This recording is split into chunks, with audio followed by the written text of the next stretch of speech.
할렐루야. 오늘 말씀 나눔은 설교 나눔 우리 청년부를 오늘 하겠습니다. 청년부는 1시까지 목양실에서 모여서 오늘 설교 말씀을 같이 나누고 적용하는 그런 토론을 하도록 하겠습니다. 이제 19대 대통령 선거가 얼마 남지 않았습니다.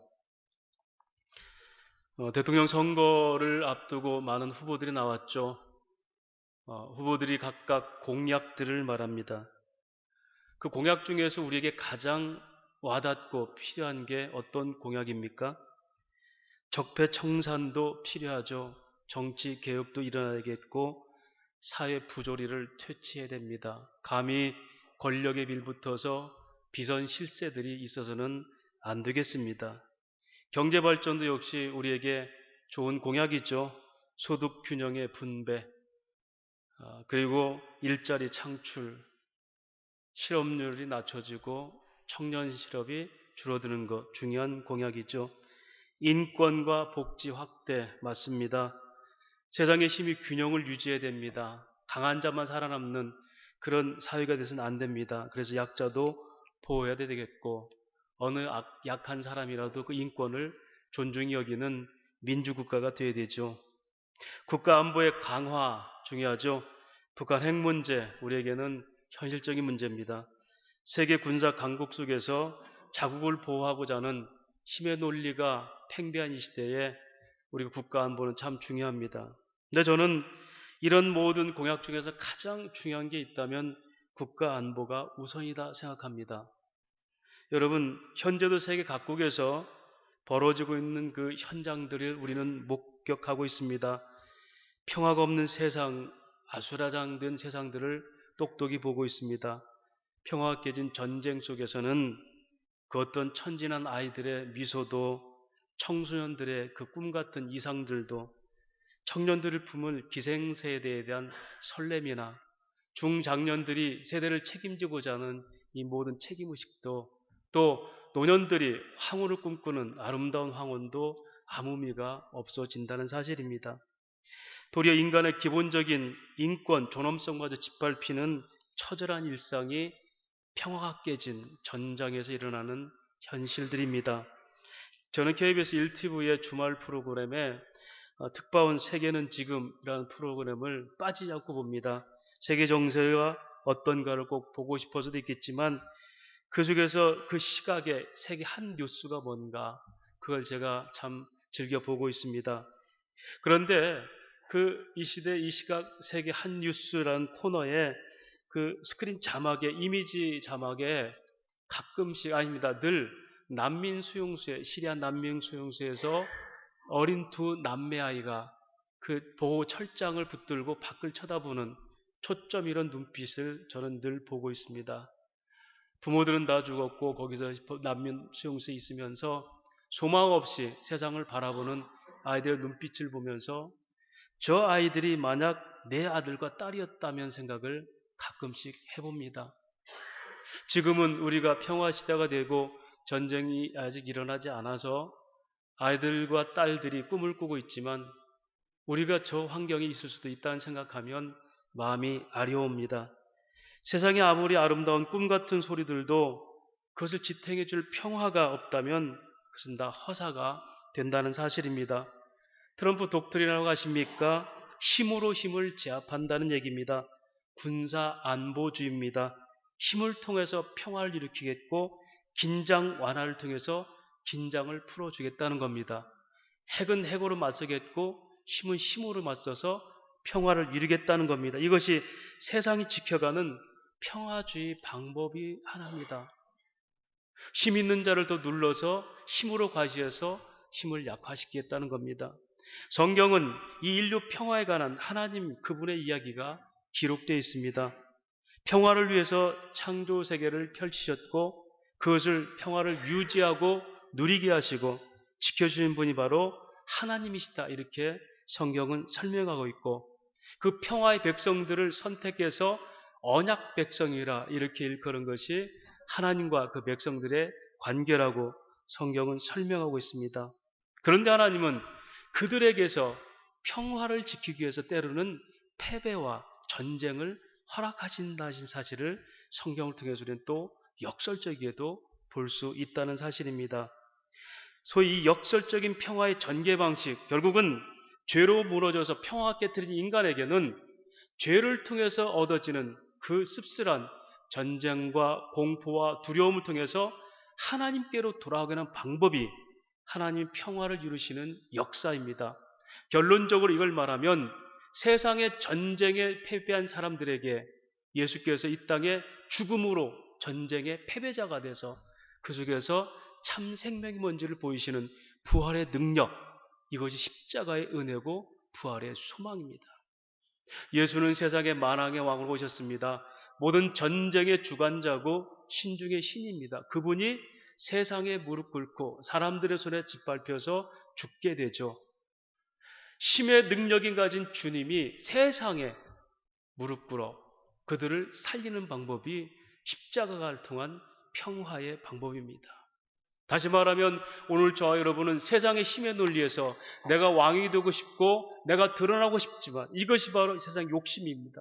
그런데 주님은 오히려 그 모든 걸 가진 분이 세상에 굴복되는 모습으로 자기를 죽여서 우리 안에서 참된 승리가 뭔지를 보이신다는 겁니다. 이것이 선으로 악을 이기는 평화의 방법이고, 이걸 알던 아시 성프란시스코라는 사람은 나를 그래서 평화의 도구로 사용하소서라고 기도하고 고백했다는 사실입니다. 여러분, 이 복음적 하나님의 평화가 오늘 이 땅에 이루어져서 우리의 욕심으로 말미암아서 남들을 이기고 지배함으로 우리가 왕되고 싶은 이 욕망들을 다 저지시키고 참된 왕이신 그리스도께 나아가게 하는 이 복음의 역사가 오늘 성경의 내용이고 오늘 사사기에 펼쳐지는 하나님이 그 백성을 인도하시는 평화의 방법입니다. 그렇다면 이 평화는 어디서부터 출발했을까요? 인간이 꿈꾸는 평화는 어디서부터 얻어집니까? 이것은 에베소 1장 4절에 창세전에 그리스도 예수 안에서 이루어졌다, 이렇게 말씀하고 있습니다. 여러분, 이 평화가 창세 이후, 창조 이후로 나타났다면 이것은 세상 사람들의 태도에 따라서 얼마든지 평화가 뒤바뀌고 세워질 수 있다는 겁니다. 그러나 이미 창세전에 영원한 언약 속에서 하나님이 우리 안에 그리스도 안에서 평화의 언약을 맺으셨습니다.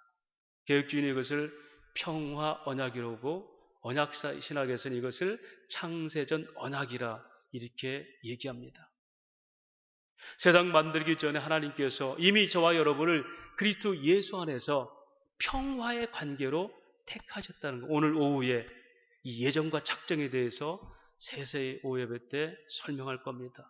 특별히 요즘 여러 가지 인터넷 떠도는 신학을 들은 여러분들은 오늘 오후에는 필히 참석하세요.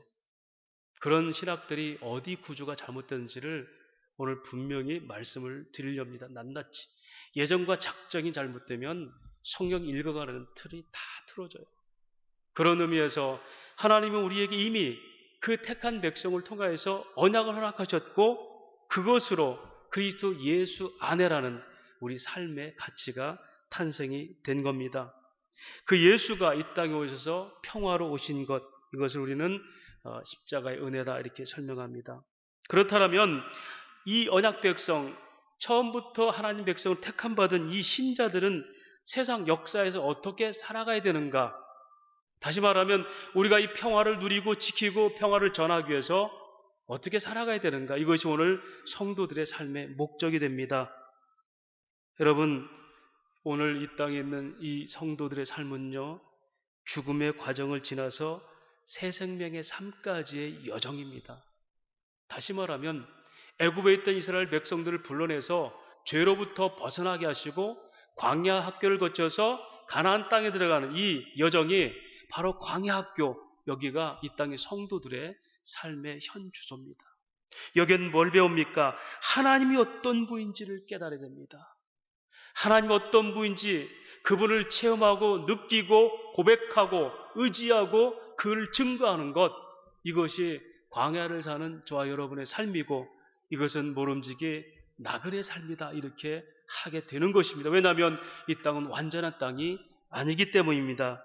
그래서 신자 이 땅의 삶은 하나님을 알아가는 겁니다. 여러분, 하나님 아십니까? 저는 오늘 또 설교를 준비하면서 고린도 교회 바울이 한 고백을 얘기했어요. 제가 설교 원고 12장이더라고요. 하나님 일주일 내내 고백하는 거예요. 저는 설교 작성할 때 2시간이면 다 타이핑 칩니다. 그것도 줄줄줄 다 쳐요. 그런데 12장을 해야 하려면요, 이게 얼마나 많은 분량인지 몰라요. 하나님, 이걸 다 솎아낸다고 해도 이거 어떻게 다 전하겠습니까? 그래서 사도 바울의 고백입니다. 내가 전한 말과 내 전도함이 사람의 말로 나타나지 않게 해서 오직 성령의 나타남과 그 능력으로 하려 합니다. 라고 얘기했어요. 아무리 설교를 잘 준비하고 짜임새 있게 원고를 타이핑할지라도 성령의 나타남, 그 능력 가운데 하지 않으면 사람의 말로 들릴 수밖에 없죠. 그래서 제가 고백하면 하나님, 제가 그 성령의 나타난 통로로 쓰임받을 내 상태가 돼 있습니까? 이것이 저희 고백이에요. 맞습니다. 오늘 하나님을 안다는 것이 과연 어디까지 할까요? 여러분, 오늘 예배 자리에 나오신 여러분들, 하나님을 바라십니까? 여러분들이 바라는 하나님의 수준은 어느 정도입니까? 뭘 바라고 이 자리에, 예배 자리에 앉아 있는지요? 이스라엘 백성들은 사사기는 말씀하는 것처럼 300년 동안 14명의 사자를 바꾸면서 끊임없이 죄와 회복과 간구와 죄와 회복과 간구와 이게 바로 반복됩니다. 그들이 다 하나님 알았습니까? 결론은 뭐죠? 그렇게 한 결론, 300년 동안 14명의 사사를 갖고서 똑같은 범죄하고 똑같이 회복하고 하는 방법을 통해서 그들이 깨달은 게 뭐죠? 사사기 마지막 절입니다. 그러므로 그들은 하나님 왕이 없기에 자기들 소견대로 행하였더라. 300년 동안 그 처절한 환경들, 때론 20년, 때론 7년, 때론 40년 동안 수많은 고난 중에서 회복하고 기쁨을 누리게 하고 이런 반복되는 훈련을 통해서도 그들이 나타난 결과는 뭐냐면 사람들이 왕이 없으므로 자기 소견대로 행하더라요. 다시 말하면 인간 스스로는 하나님을 깨달아갈 수가 없다는 겁니다. 그런데 이 하나님을 안다고 얘기하는 사람들, 나는 적어도 이 하나님 알아 할 때 그 하나님이 어떤 존재일까요? 성경은 그 하나님을 알아가는데 먼저는 불변하신 사랑이 뭔지를 알기를 원합니다. 하나님은 사랑이십니다. 그 기쁘신 뜻을 따라서 우리를 택하셨고 그분의 사랑이 펼쳐지는 것이 언약 백성의 삶입니다. 이 창조의 세계도 그 속에 있는 인간들도 보시기에 심히 좋은 선함으로 선택하셨고 창조하셨습니다. 그래서 이 하나님의 사랑은 결코 무너지거나 그리고 멈추지 않습니다. 반면에 공의적인 완전하심, 죄는 용서하지 않아야 하시는 이 공의적 완전성, 이것을 하나님 성품의 가치라고 그래요.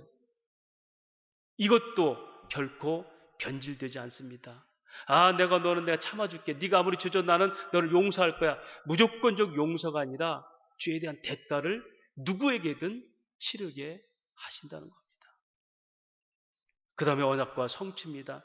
하나님은 이게 성품의 능력이에요. 성품의 발현이라고 합니다. 하나님은 말만 하는 것이 아니라 반드시 그 언약대로 행하시는 거예요. 이것이 하나님을 알아가는 세 가지의 원리입니다. 사랑에 변하지 않는 분, 죄를 용납하지 않으면서 그러나 약속대로 이루시는 분. 이런 하나님의 자기 계시 섭리 속에서 이 땅의 성도들이 배울 건 이겁니다. 하나님의 일하심을 깨닫고 그분을 알고 믿으며 그것을 증언하는 삶이 이 땅 성도들이 이 땅 살아가는 삶의 목적입니다. 이사야서 43장 10절에 12절까지 말합니다. 나 여호와가 말하노라. 너희는 나의 증인, 나의 종으로 택함을 입었나니 이는 너희가 나를 알고 믿으며 내가 그인 줄 깨닫게 하려 함이라. 나 이전에 지음받은 신이 없었느니라. 나의 후에도 없으리라. 나 곧 나는 여호와라. 나 위에 구원자가 없느니라. 내가 알려주었으며 구원하였으며 보였고 너희 중에 다른 신이 없었나이. 그러므로 너희는 나의 증인이요 나는 너희 하나님이라. 여호와의 말씀이니라. 내가 너희를 택한 것은 내가 너희로 내가 누군 줄 알고 믿으며 그인 줄 깨달아서 그걸 증언하려고 너희를 불렀다. 여러분, 이것이 이스라엘 백성들에 대한 하나님의 계시였어요. 그것은 오늘 곧 성도, 신약의 성도인 저와 여러분에 대한 하나님께서 너희가 사는 목적이 바로 이거다라고 말씀하시는 거예요. 학생들이 학교에서 공부하는 이유가 목적이 뭘까요?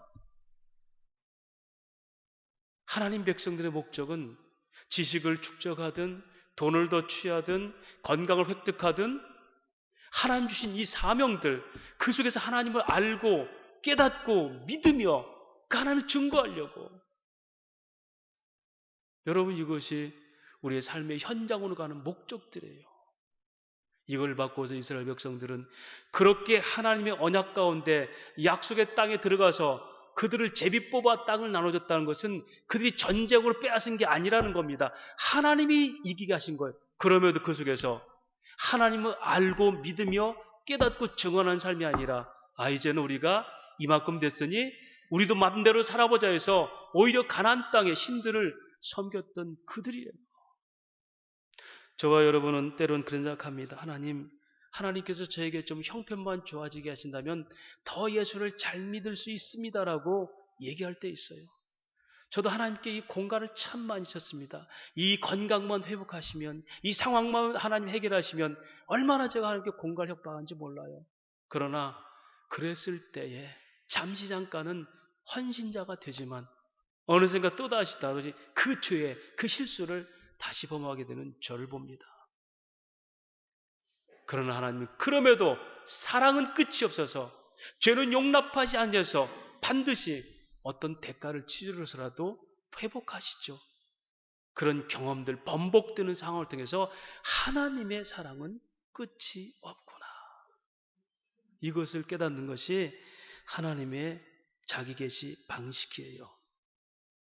그래서 하나님은 그런 죄 지은 백성들, 즉 증인된 사람들이 증인 못되고 오히려 세상의 수치거리가 될 때 하나님 쓰시는 방법이 있습니다. 이것을 하나님의 일하시는 방법이라고 그래요.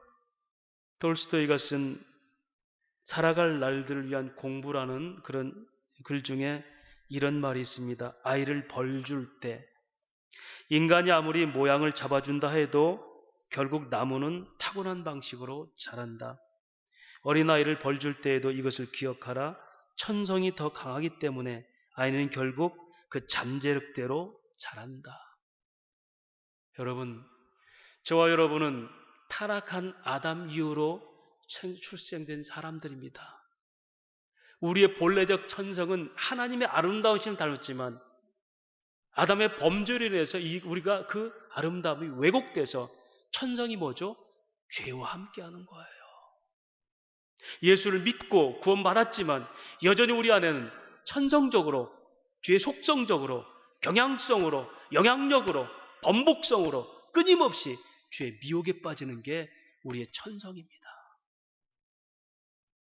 그래서 아이를 벌줘야 된다는 겁니다.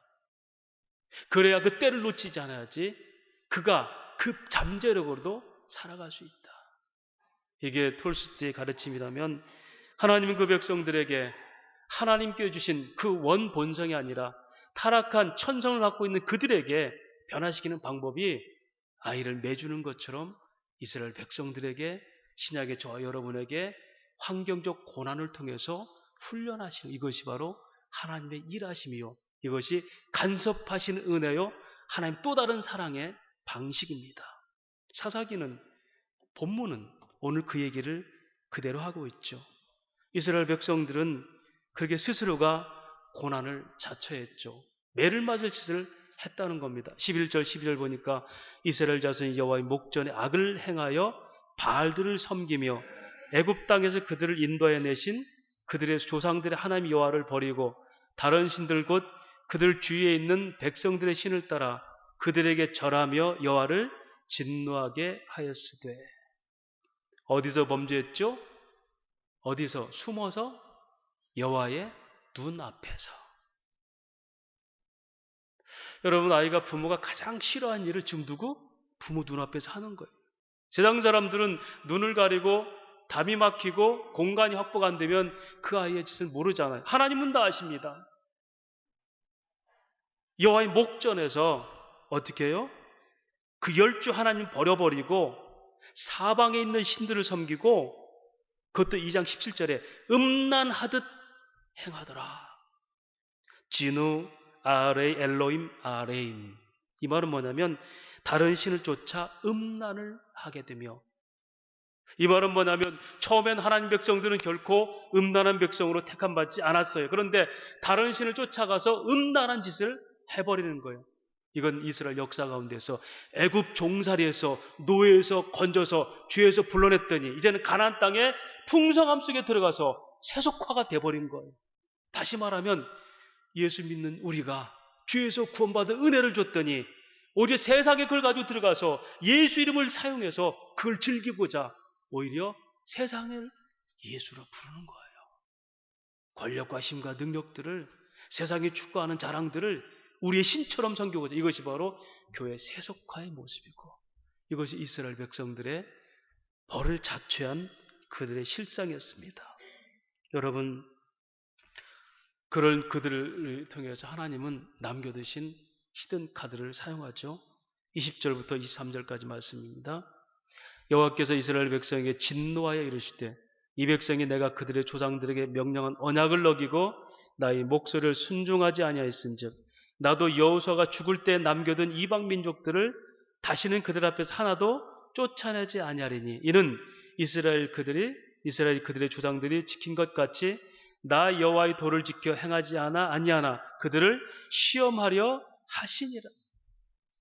이게 하나님의 그들을 치료하는 히든 카드죠. 여러분, 우리가 옛날에 교육받고 자란 우리 세대는 소위 그 실ong 위에다가 이만한 막대기나 올려놓죠. 그리고 거기 뭐라고 적혀요? 사랑의 매라고 그러죠. 사랑의. 그래서 아이가 말을 안 들으면 그쪽을 부모가 딱 쳐다보죠. 그럼 딱 보면 저 매 있지. 경각심을 가지잖아요. 그것이 바로 이스라엘 백성들에게 남겨둔 가나안 나머지 족속들입니다. 그래서 그들을 사용해서 하나님은 14절에 어떻게 하죠? 여호와께서 이스라엘을 진노하사 노략하는 자의 손에 넘겨주고 노략당하게 하시며 또 주위에 있는 모든 대적의 손에 팔아 넘기시매. 하나님이 팔아 넘기시고 사방의 대적들을 세워주고 노략당하게 하시고 그 다음에 결정적으로 뭡니까? 그들이 결코 그 백성들을 이기지 못하게 하셨더라. 이 말은 반드시 죄는 대가를 치러야지 끝이 난다는 겁니다. 이게 하나님 공의적 속성이에요. 여러분, 예수 믿는 사람들이 사랑을 빙자해서 하나님 사랑이시니까 어떤 죄를 져도 괜찮아. 이것이 구원파적 구원론입니다. 이게 무율법주의자들입니다. 맞아, 우리는 처음부터 하나님께서 창세전에 그리스도를 부르셨기 때문에 우리가 어떤 짓을 해도 구원에 떨어지지 않아. 그러니까 내가 마음대로 살아도 돼. 죄에 너무 전전긍긍 하지 마. 하나님 그 정도 째째한 분 아니야. 70번까지 용서하신다고 그랬잖아. 물론 하나님의 언약은 반드시 이루어집니다. 내가 반드시 너희를 복주고 복주리라. 이스라엘 백성들이 아무리 가나안 광야에서 아무리 불평하고 불순종해도 결국은 가나안 땅에 들어가게 하셨죠. 저 여러분은 죄를 짓고 1000번만 쳐도 택한 백성이라면 하나님 나라에 갑니다. 문제는 그런 속에서 우리 삶이 행복하지가 않게 되는 거예요. 이것을 갈라디아서는 하나님 나라를 유업으로 누리지 못한다라고 얘기해요. 정작 평화를 누리고 싶고 안식을 누리고 싶고 행복의 가치를 누리고 싶은데 그래서 예수 믿는 것이 참 소망이요 기쁨이요 안식이라고 생각했는데 예수 믿고 나서도 여전히 파탄맞은 인생처럼 소망에 관한 한 얘기할 거리가 없는 거예요. 우리 세상처럼 그냥 힘의 논리로 살아봤다면 열심히 하는 자가 그래도 누리고 사는 여기가 파라다이스 천국이다 이렇게 하실 텐데 그것마저 못하고 마치 세상에 격리당한 것처럼 격리당한 상황처럼 그렇게 살아가는 것, 소망에 관한 것도 말 못하고 세상에 대해서도 말하지 못하는 이것이 예수 믿으면서도 여전히 죄 속에서 사는 성도들의 삶의 현실입니다. 여러분, 하나님이 어떻게 세상에 대해서 예수 믿는 사람이 세상에 대해서 살 때 어떻게 마음 주시는지 합니까? 우리 4장 3절 말씀 한번 볼까요? 4장 3절 말씀.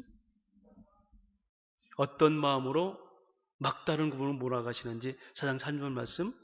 야빈 왕은 철병거가 900대가 있어 20년 동안 이스라엘 자손을 심히 학대했으므로 이스라엘 자는 여호와께 부르짖었더라. 2절에는 야빈의 손에 그들을 팔아버리셨어요. 20년 동안 학대를 당합니다. 근데 그들이 뭐가 있어요? 철병국에 900대가 있어요. 이 말은 뭐냐면요, 이스라엘 백성들이 아무리 20년 동안 그 심한 학대, 여러분 심한 학대가 어느 정도일까요? 이스라엘 백성들이 가나안 야빈 왕에게 팔려서 그들의 휘하에서 심한 학대를 당한 거 오늘 현실적으로 어떻게 깨달을까요? 여러분이 예수 믿으면서도 여전히 소망이 없는 삶을 사는 것이 그게 이스라엘 백성이 당한 학대입니다. 죄의 생활을 다시 돌아간 거예요. 애굽에 살았던 그들은 비록 고깃가마 곁에서 고기도 먹었고 그들의 정력을 위해서 파와 마늘도 먹었고 했지만, 그러나 그들은 뭐가 없어요? 언약의 소망을 팔아버리고 사는 자들이에요.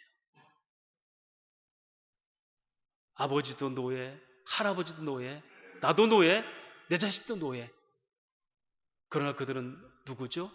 출애굽기 12장에 그들은 언약 백성, 즉 여호와의 군대였더라. 하나님 한 번도 그들을 노예로 팔아본 적이 없어요.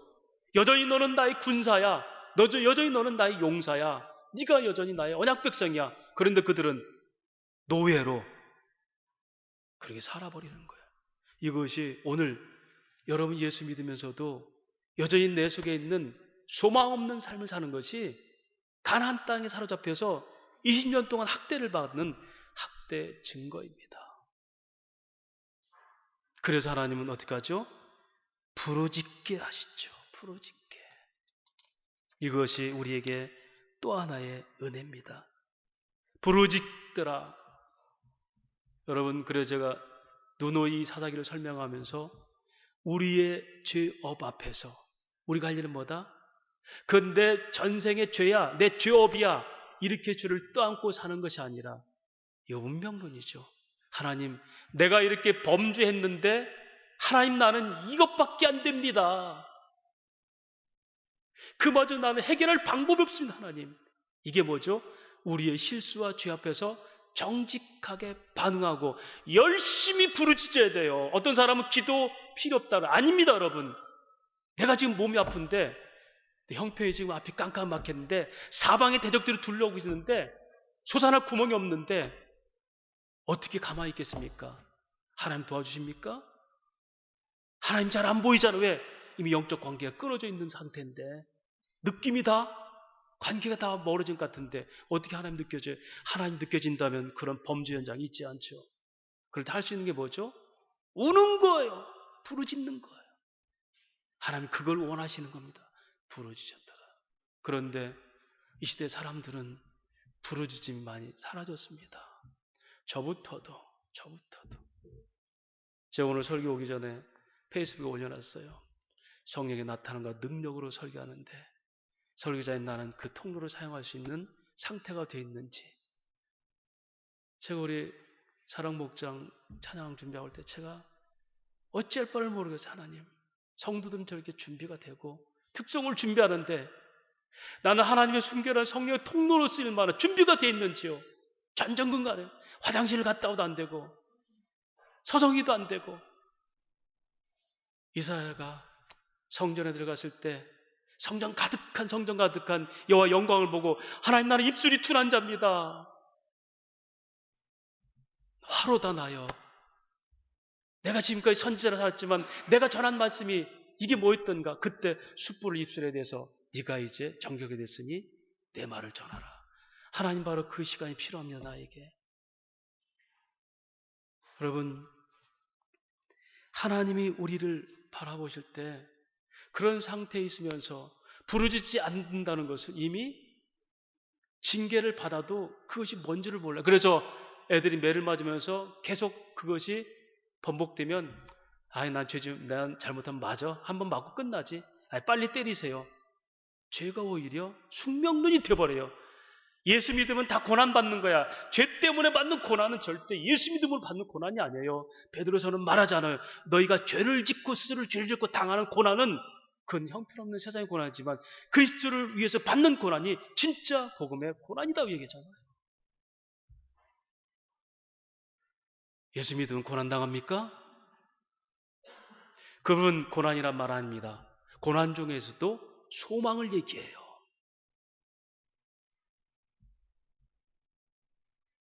우리가 당하는 고난은 우리 죄를 인해 당하는 죄의 대가예요.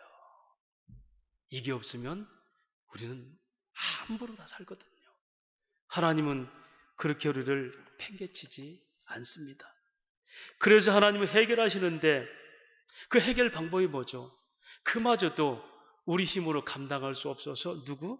역사적으로는 사사들을 세우죠. 사사를 세워서 전쟁 이기기 위해서 혹은 40년, 20년 평화를 또 누리게 하잖아요. 그런데 그래서 바락과 드보라의 노래가 뭡니까? 하나님 방백들을 세우고 백성들이 그를 따라서 승리케 하시면 감사합니다. 이 말은 뭐냐면 지도자를 바로 세우셔서 이 시대를 평화를 하시고 전쟁 이기게 하셔서 우리가 그렇게 순종함으로 승리를 이루게 하심을 감사합니다. 여러분, 그런 대통령이 이번에 뽑혀야 됩니다. 지도자를 세워서 백성들의 순종함으로 이 위기를 극복하고 승리케 하심을 감사합니다. 여호와께서 강림하셔서 이들을 성으로 인도하심을 감사합니다. 이게 5장의 전체 바락과 드보라의 고백들 아닙니까? 지난주 우리가 부활 노래라 했잖아요. 바락과 드보라 부르는 부활 노래. 절망 속에서 소망을 얘기하는 거. 진짜 부활은 우리가 얼마나 절망적인 사람들을 깨닫는 거. 이게 부르짖음이에요. 이걸 깨닫게 하게 하는 거예요. 너희 서 있는 자리가 어디냐. 사자를 세웁니다. 그러나 복음적으로는 영원한 사사인 예수를 우리에게 보내셔서 그 언약적 사랑, 끝까지 책임지는 헤세드, 언약적 사랑을 체험하게 하십니다. 이것이 십자가의 은혜죠. 시편 25편 8절에 말합니다. 여호와는 선하시고 정직하시니 그러므로 그의 도로 죄인들을 교훈하시도다. 내 대신 예수를 죽이면서 그 도, 네가 죽어야 할 죄가 뭔지를 깨닫게 하시며 교훈하시도다. 그리고 계시록 21장 4절에 그렇게 부름받은 백성은 결국은 모든 눈물을 그 눈에서 닦아주시니 다시는 사망이 없고 애통하는 것이나 곡하는 것이나 아픈 것이 다시 있지 아니하리니 처음 것들이 다 지나갔음이로라. 여러분, 이 땅에 누리는 눈물과 고난과 애통함과 헤어짐과 아픔들은요, 하나님 나라는 없는 것들이에요. 그러면 하나님 나라 이 백성들이 이 땅을 살면서 왜 그걸 느끼게 하죠? 그걸 통해서 누구? 하나님의 지극한 사랑을 깨닫게 하기 위함입니다. 이것이 하나님이 우리에게 있는 죄를 그리스도 예수를 통해서 치유하는 치유의 방법입니다.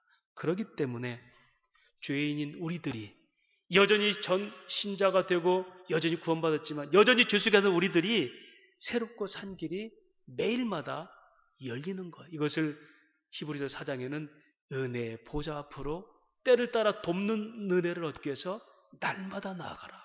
이렇게 얘기해요. 너는 한 번 죄짓고 용서받으면 그 죄 끝날 줄 알지? 아니야.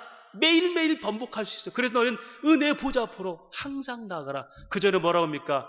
너희 안에 계신 제사장 너희의 잘못을 책망하는 분이 아니시니 너희와 같이 한결같이 시험받았으나 그는 죄가 없어져서 너희를 등이 도울 수 있으니 그 은혜의 보좌는 얼마나 열렸으니 100번 1000번 죄를 지었으므로 늘 그 은혜 보좌 앞으로 나아가라.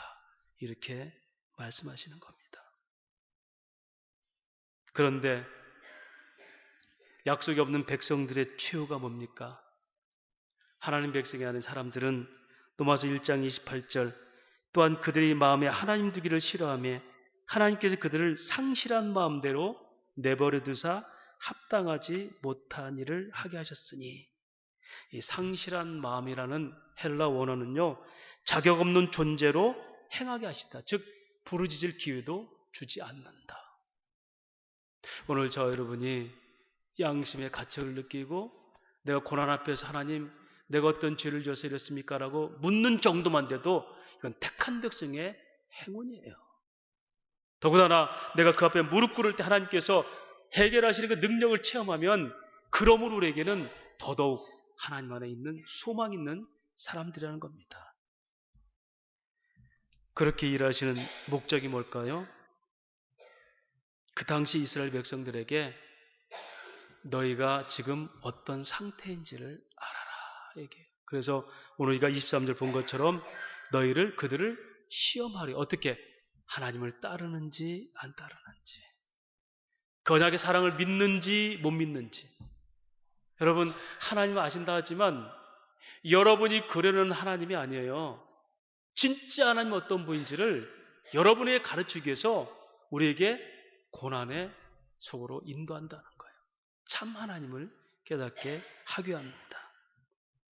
그래서 그렇게 인도받는 사람들은 우리에게는 한동안은, 영원치 않습니다. 이 땅은 한동안은 또다시 평화를 누리고 삽니다. 그게 7년이든 20년이든 40년이든 그러나 또다시 죄를 짓게 된다는 거죠. 오늘 신자인 우리에게는 어떤 얘기입니까? 구원 이후에도 육체에 남은 죄가 있습니다. 오늘 오후에 하나님의 속성 중에 허용적 범죄라는 게 있어요. 유효적 속성과 허용적 속성. 왜 우리에게 죄를 허락하시는지. 하나님 작정 속에 들어있어요. 소극적 역사로. 여러분, 우리에게 죄를 지을 수 있는 기능을 다 빼버린다면 왜 죄에 빠지겠습니까? 술 마셔서 죄를 다 술을 못 마시게 만들어 버리면 왜 죄를 짓겠어요? 이걸 하나님의 작정이라 들어요. 여러분이 하나님을 제대로 알아야 돼요. 그래서 하나님은 이렇게 당분간 우리에게 그걸 누리게 하시면 다시 또 죄를 범하게 된다는 걸 우리가 깨닫는 거예요. 그래서 우리 오늘날 이 역사를 통해서 우리 오늘날 성도들은 뭡니까? 우리에게 육체에 남은 죄로 인하여 끊임없이 정결함 속에 나는 무능력한 것, 하나님 원하시는 기준에 난 들어갈 수가 없어, 하말티야, 관역에서 벗어났다, 죄. 나는 결코 내 인간의 힘으로 능력으로는 하나님의 기준에 들어갈 수가 없어. 그런 사람 누굴 바라보죠? 주여 나를 살려주십시오. 이것이 부르짖음이고 구원의 요청이고 은혜의 보좌 앞으로 나가는 역사예요. 이걸 다른 말로 정직한 반응이라고 해요. 정직한 반응.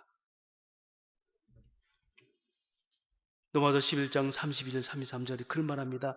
하나님이 모든 사람을 순종치 아니하는 가운데 가둬두심은 모든 사람에게 긍휼을 베풀려 합니다. 하나님이 그렇게 불순종하게 가둬두면 누구도 그걸 이길 수가 없어요.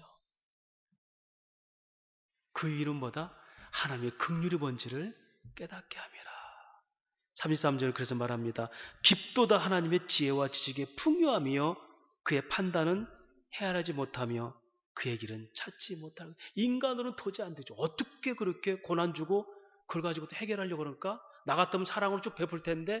이게 인간 이성주의예요. 그렇게 깨달을 존재도 우리는 아니잖아요. 말씀을 정리합니다. 여러분, 이스라엘의 하나님은 약속의 하나님입니다. 저와 여러분 정확하게 구원받는 백성들을 표현할 때 택자니 뭐 이렇게 얘기하지만 더 정확하게 하나님 언약에 안에 있는 백성이에요. 약속이 있는 백성들과 약속이 없는 백성들의 차이입니다. 너는 내 백성이고 나는 너희 하나님이 되리라. 이게 여호와거든요. 우리는 언약 백성들이에요. 여러분, 여러분의 자산이 있다면 그걸 누구에게 줍니까? 누구에게 언약합니까? 여러분의 자녀들이죠. 이웃집 아이에게 언약하지 않잖아요. 하나님의 언약은 그 백성들을 향한 하나님의 계획과 섭리고 펼쳐가는 뜻과 의지에 이것을 로고스라고 하죠. 하나님의 작정과 예정. 이게 언약 하나 있어요. 그 언약을 하나님이 벌어버리면 우리 끝장납니다. 성경은 이사야를 통해서 말합니다. 이스라엘 백성들아, 너희가 얼마나 죄가 많은지 북방의 저 기름가마가 넘어져서 너희를 다 살라버려. 이거 누구죠? 아수르의 북쪽에 있는 아수르를 통해서 너희를 다 멸망시키겠다. 그렇게 선포하고 나서 38장 이후로부터는 하나님이 그들을 어떻게 회복하는지를 설명하고 43장에는 결정적으로 54장에 결정적으로 하나님이 그들을 지키신다는 선언하시는데 이 부분 찾고 말씀을 맺히겠습니다. 이 부분이 오늘 언약에 대한 가장 중요한 얘기인데요. 이사야서 54장 7절에서 10절까지입니다. 이사야서 54장 7절에서 10절까지 말씀.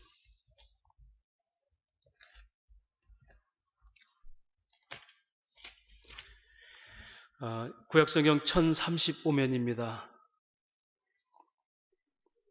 더 정확히 말씀하려면 1장부터 여러분이 집에 가서 잘 찾아보시면 돼요. 이스라엘 백성이 어떤 상태인데 어떻게 회복하시는 이사야서 53장 7절에서 10절까지 말씀 1035페이지입니다. 오늘 설교의 갈물입니다. 7절부터 10절까지 한번 천천히 같이 읽겠습니다. 시작. 내가 잠시 너를 버렸으나 큰 긍휼로 너를 모을 것이요 내가 넘치는 진노로 내 얼굴을 내게서 잠시 가렸으나 영원한 자비로 너를 긍휼히 여기리라. 내 구속자 여호와께서 말씀하셨느니라. 이는 내게 노아의 홍수와 같도다. 내가 다시는 노아의 홍수로 땅 위에 범람하지 못하게 하리라 맹세하신 것 같이 내가 내게 노하지 아니하며 너를 책망하지 아니하기로 맹세하였느니 산들이 떠나며 언덕들이 옮겨질지라도 나의 자비는 네게서 떠나지 아니하며 나의 평화의 언약은 흔들리지 아니하리라. 너를 긍휼히 여기시는 여호와께서 말씀하셨느니라. 아멘. 개혁주의는 그래서 창세전 언약을 평화의 언약이라고 이 부분을 갖고 얘기해요. 내가 이미 창세전부터 너희와 언약을 맺었기 때문에 산이 변하고 들이 흔들릴지라도 나는 너희를 떠나지 않을 거다. 너희를 내가 징계하고 징계하는 것은 잠시 동안 버려두고 잠시 너희와 관계를 끊는 까지 보이지만 나는 너희를 영원히 버리지 않으리라. 이것이 하나님의 창세전의 언약의 약속입니다. 바로 저와 여러분은 그 약속 가운데 있는 사람들이에요. 그래서 이스라엘 성도들, 언약 백성들은 세상의 풍요를 쫓아가는 것이 아니라 곧 육체의 소욕을 따라가는 것이 아니라 하나님의 능력이 뭔지를 의지하고 사는 사람. 그것이 이 땅의 성도들의 삶입니다. 세상의 풍요가 아니라 하나님의 약속 안에 있는 삶이 뭔지 그것이 평화에 관한 대답이에요. 다시 말하면 하나님과 관계가 끊어지고 하나님 멀리 있게 느껴지면 우리가 아무리 많은 걸 쥐었을지라도 결코 안식을 누릴 수가 없다는 겁니다. 잠깐 동안에 찬란하게 보이는 세상의 욕망이 우리를 더욱더 외롭고 목마르게 하지. 이것이 하나님의 방식. 그래서 부르짖다라고 얘기하는 겁니다. 그렇다면 오늘 저 여러분이 이런 삶, 우리가 늘 이런 평화의 노래를 부르고 사는 삶의 비결이 뭘까요? 갈라디아서 5장 26절 말합니다. 내가 이루노니 너희는 성령을 따라 행하라. 그리하면 육체의 소욕을 이루지 아니하리라. 24절은 그러므로 예수의 사람들은 육체함과 그 정욕을 십자가에 못 박았느니라. 이미 죄와 사망의 권세에서 이기하신 바로 그 믿음으로 성령을 쫓아 행하는 것, 이것이 육체를 이기는 능력입니다. 오늘도 여러분과 저는 하나님의 성령이 이끌림 받아서 이 자리에 나왔습니다. 그리고 성령을 통해서 말씀을 들려주시기를 원하십니다. 그리고 하나님은 우리가 아무리 고난 가운데 있을지라도 내가 했던 창세전 언약, 평화적 언약은 결코 깨지지 아니하고 도리어 너희를 사랑하기에 너희가 내가 누군지를 알게 깨닫게 하기 위해서 너희에게 이런 잠시 고난을 주었노라. 그러므로 너희가 내게 와서 부르짖으라. 이것이 오늘 성령님을 통해서 이 시간 말씀하시는 하나님 말씀의 요지입니다. 그러므로 늘 성령을 쫓아 행하며 그렇게 부르짖으며 실수와 죄 앞에서 정직하게 반응하며 하나님을 갈망함으로 성도가 받은 평화가 뭔지를 누리고 살아갈 수 있는 참된 안식의 백성, 그런 교회가 되시기를 주의 이름으로 축원합니다. 하나님 아버지 은혜를 감사합니다.